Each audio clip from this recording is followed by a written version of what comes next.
Cancer healer centre a new beginning. Delhi ప్రజల నమ్మకాన్ని Aam Aadmi party కోల్పోయిందన్నారు Virender Goud. Kejriwal అవినీతిని ఢిల్లీ ఓటర్లు అసహ్యించుకున్నారు. బీజేపీ మోదీతోనే అభివృద్ధి సాధ్యమని ప్రజలు నమ్మారు అన్నారు. తెలంగాణలో కూడా బీజేపీ అధికారంలోకి వస్తుందన్న ధీమా వ్యక్తం చేశారు వీరేందర్ గౌడ్. ఢిల్లీ ఫలితాలపై బీజేపీ నేత వీరేందర్ గౌడ్ ఇంకా ఏమన్నారో మా సీనియర్ కరెస్పాండెంట్ విద్యాసాగర్ రిపోర్ట్ చేస్తారు. దేశ రాజధాని ఢిల్లీలో బీజేపీ విజయ ఢంకా మోగించింది. ఆమ్ ఆద్మీ పార్టీని ఓడించి అధికారం చేపట్టబోతున్నటువంటి బీజేపీకి సంబంధించిన బీజేపీ రాష్ట్ర అధికార ప్రతినిధి వీరేంద్ర గౌడ్ మనతో ఉన్నారు. ఎలా చూస్తారు దేశ రాజధానిలో కాషాయపు జెండా 27 ఏళ్ల తర్వాత ఎగరబోతుంది, ఏ విధంగా ఉండబోతుంది దీని ప్రభావం? అంటే ఈ విజయం చూస్తూ ఉంటే దేశ రాజధానిలో ఉన్నటువంటి ప్రతి ఒక్కరు కూడా ఆమ్ ఆద్మీ పార్టీ పైన నమ్మకం కోల్పోయి ఇటువైపు ఉన్నటువంటి భారతీయ జనతా పార్టీ నరేంద్ర మోడీ గారి పైన పూర్తిగా నమ్మి ఢిల్లీ అభివృద్ధి కావాలన్నా, యమున క్లీన్ కావాలన్నా, ఏ ఢిల్లీ ప్రాంతం ప్రజల అభివృద్ధి కావాలన్నా, పొల్యూషన్ తగ్గాలన్నా భారతీయ జనతా పార్టీ రావాల్సిందే.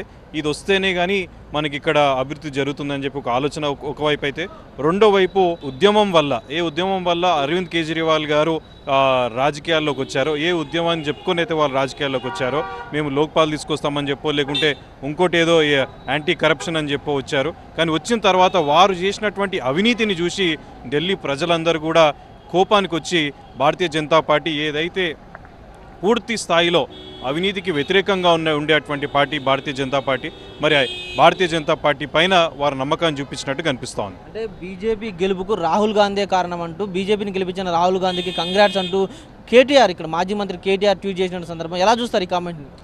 అంటే మన ఎప్పుడైతే ఆటలో ప్లేయర్ లేరో అప్పుడు ఆడియన్స్ కింద మన సపోర్ట్లో కొట్టడం తప్ప ఇంకోటి ఏమి ఉండదు. ఆ రకంగా కనిపిస్తామని తప్ప ఇంకొకటి ఏం లేదు ఇక్కడ. అంటే అక్కడ అటు కాంగ్రెస్ పార్టీ పైన ఢిల్లీ ప్రజల నమ్మకం పూర్తిగా కోల్పోయారు, ఇంకోటి ఆమ్ ఆద్మీ పార్టీ పైన పూర్తిగా నమ్మకం కోల్పోయారు. ఇంకోవైపు చూస్తే భారతీయ జనతా పార్టీ పైన పూర్తి స్థాయిలో నమ్మకంని ఏర్పాటు చేసుకున్నారు ఢిల్లీ ప్రజలు. దానివల్లనే ఈరోజు ఈ విజయాన్ని మనం చూడవచ్చు. అంటే ఎట్లా చూస్తారు దేశ రాజధానిలో గెలుపు మన తెలంగాణ మీద కూడా ప్రభావం పడేటువంటి అవకాశం ఉందా? దేశవ్యాప్తంగా ఇది బీజేపీ శ్రేణులకు ఎలాంటి ఉత్సాహాన్ని? 100% అంటే ఇది ఇప్పుడు మనం చూసినటువంటి పార్లమెంట్ ఎన్నికల్లో చూసినట్లయితే ఆల్మోస్ట్ 38% వరకు Bharatiya Janata Party already vote share వచ్చింది. ఏంటంటే మనకు అసెంబ్లీ ఎలక్షన్స్లో ఆ తర్వాత అయినటువంటి పార్లమెంట్ ఎలక్షన్లో మనం చూసినట్లయితే పార్లమెంట్ ఎలక్షన్స్లో అద్భుతంగా భారతీయ జనతా పార్టీ చేసింది. అంటే రాబోయే కాలంలో అటు టీఆర్ఎస్ పార్టీ పైన నమ్మకం లేదు, ఇటు కాంగ్రెస్ పార్టీ పైన నమ్మకం కోల్పోయింది. కాబట్టి తెలంగాణ ప్రజలందరూ కూడా ఎట్టి పరిస్థితుల్లో రాబోయే కాలంలో భారతీయ జనతా పార్టీని గెలిపించాలని చెప్పి వాళ్ళు నిర్ణయం తీసుకున్నట్టు తెలుస్తుంది. మనము దానికి ఒక ట్రైలర్గా ఇప్పుడు జరుగుతున్న ఎమ్మెల్సీ ఎలక్షన్స్లో దాని ట్రైలర్ని మనం చూడబోతున్నాం. 3 స్థానాల్లో భారతీయ జనతా పార్టీ అభ్యర్థులు ఎమ్మెల్సీగా గెలవబోతున్నారు. దేశ రాజధాని ఢిల్లీలో ఆపు ప్రజల విశ్వాసాన్ని కోల్పోయింది. బీజేపీ పైన విశ్వాసం ఉంచి ఢిల్లీ ఓటర్లంతా కూడా కమలానికే పట్టం కట్టారు. కాబట్టి డెఫినెట్గా ఆ ప్రభావం తెలంగాణ మీద కూడా ఉంటుంది.